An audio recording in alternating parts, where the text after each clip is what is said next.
Well, there seems to be a cyclic complexity, right? It's like it seems like civilizations rise, the state falls apart, and people do return to a more uh, tribal existence for periods of time, and then the states reform. It seems like there's this birth and death cycle of Yes. civilizations. And one thing to remember about that is archaeology is not a democratic discipline in the sense that we don't find the same amount of evidence of across a particular, you know, period of time. In other words, what's visible and what preserves our temples, our palaces, right? And so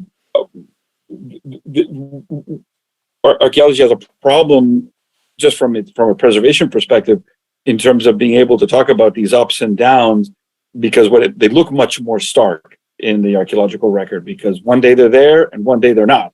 But that's a monument. That's a big building. There's probably a lead up to that, and then a decline off of that. That is a lot harder to pick up on archaeologically because they don't leave the same material remains. And so that's something that we also have to remember that we're looking through an imperfect lens, right? That is what is preserved and how things are preserved, and that's another wild card in all of this, right? But the rise and fall, if you will, or the rise and decline of civilization are seen through their constructions, through their architectures, through their material products, and that's not entirely, as I say, democratic in its accessibility over time. Another way to think of it is, if we bring back those Greek historians we talked about, their view of this kind of thing, summarizing a lot of evidence from their own ancestral civilizations and others that they saw around the world, was that human cultures change, human civilizations change, but human nature doesn't change, right? We're okay, often, most people are okay, buying into a civilization, an administrative structure, if things are going well, right? There's no sign, for instance, that during the height of Maya civilization, the commoners or people of middle ranks or others rejected the idea of human sacrifice or avoided taking part in it. We know that commoners on their own fields would, let blood to the gods, would sacrifice children. We find sacrificial bodies in caves that have nothing to do with elite behavior, right? But we know that administrations bloat over time. That's human nature.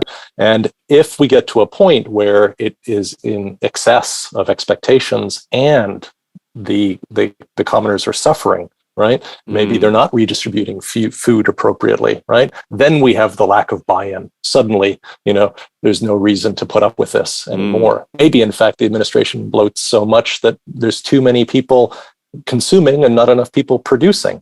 And we have the kind of destabilization that could lead to collapse. It's probably no surprise, human nature being what it is, that when we look around the world, we see that all ancient civilizations have collapsed.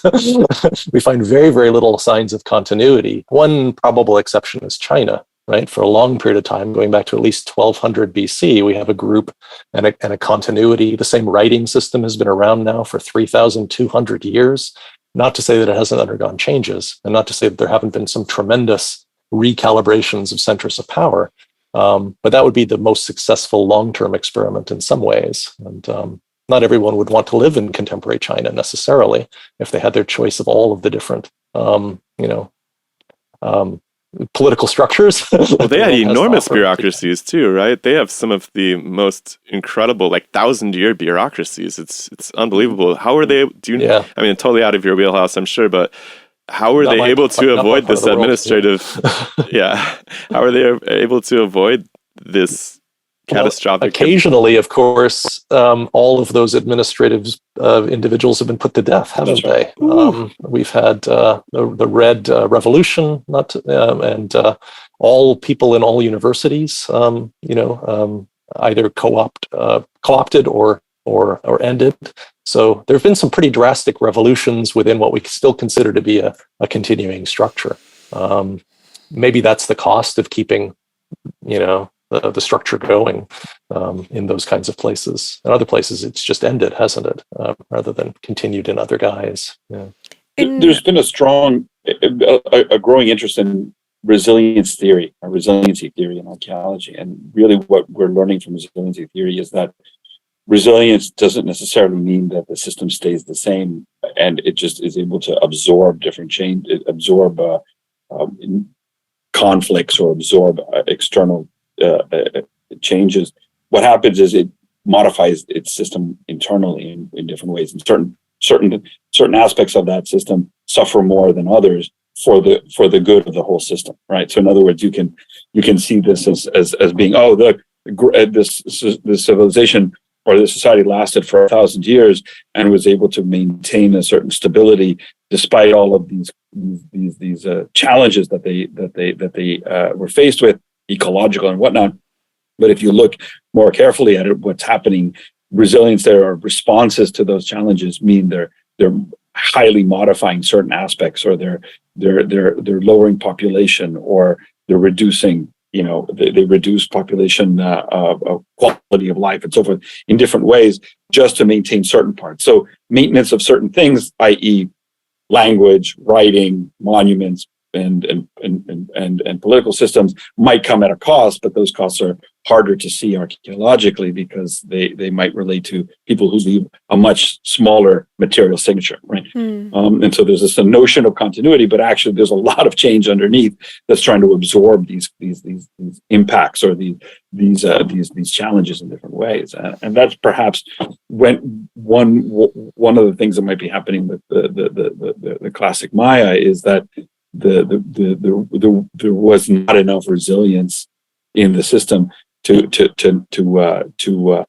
absorb these changes and maintain kind of a veneer of continuity, right?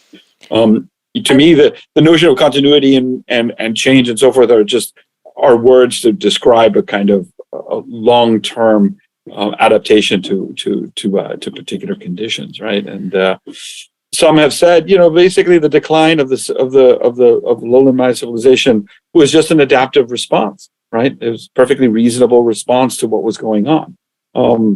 That the question is, adaptive for whom, right? There's no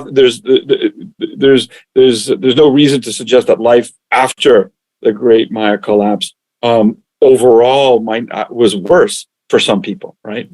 Granted, it was a demographic disaster, most likely. That, of course, means a lot to the people who were living it, but there might have been a great deal of coercion in a system, and so some people might say, well, this was a system that eventually could not last, could not hold, and would eventually come to an end. I'm not saying that that's the case. I'm simply saying that there has been in archaeology this kind of assumption that complexity improves lives, and I don't necessarily I don't suggest that that's necessarily true, right?